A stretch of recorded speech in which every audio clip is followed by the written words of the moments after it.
我跟他说多了52P，这个多拉了我加80多块钱，他说好，等你完成订单我都付。到最后他也不同意了，我也给他修改成40了。200P 我叫他下来，因为他下单是200P 啊，我肯定要叫咱200P 下来，按规矩我要把这200P 下来啊。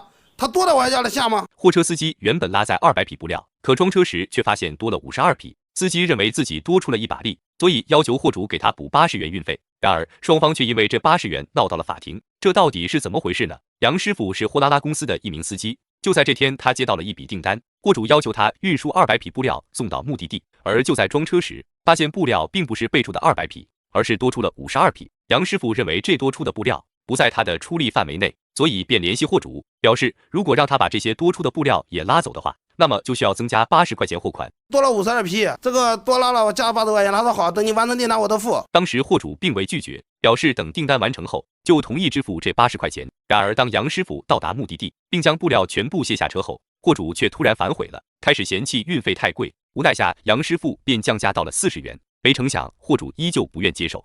在司机看来，如果220匹的话，他们还可以接受，但多出了50多匹，所以应当额外增加费用。起初面对增加的40元运费，商家二话没说就同意了。可当杨师傅把货卸完时，商家却又临时变卦了，表示只愿支付原本的140元运费，多1分他们都不愿意给。杨师傅对此火冒三丈，随即就把所有布料拉回了家，结果却还遭到了货主投诉，导致杨师傅的平台账号被封禁。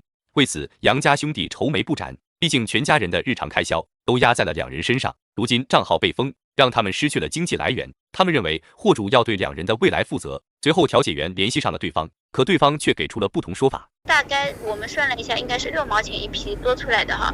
那6乘以52匹布，6毛乘以52匹布，那不就也就30多块钱嘛？怎么可能为了40块钱不支付呢？你想想好了咯，谁现在还缺40块钱呀？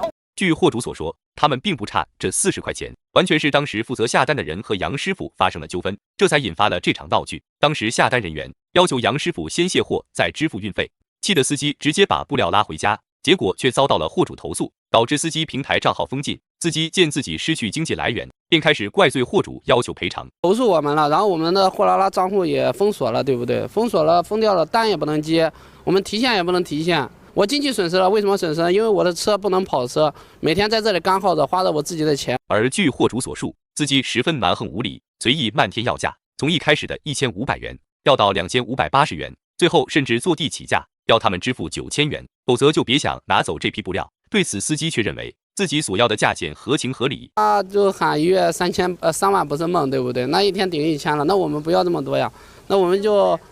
一天的话，就是500块钱压车费是肯定是要的。在司机看来，货拉拉公司的口号就是月入3万不是梦，所以他们一天的工资就能达到1000。不过他们已经做出让步，一天按500元来核算，所以9000块的赔偿并不过分。如果货主依旧拖着不肯处理，那么他还会在9000元的基础上继续加钱。事后货主打算将司机告上法庭，而兄弟二人表示会奉赔到底。那么你们认为谁才能笑到最后呢？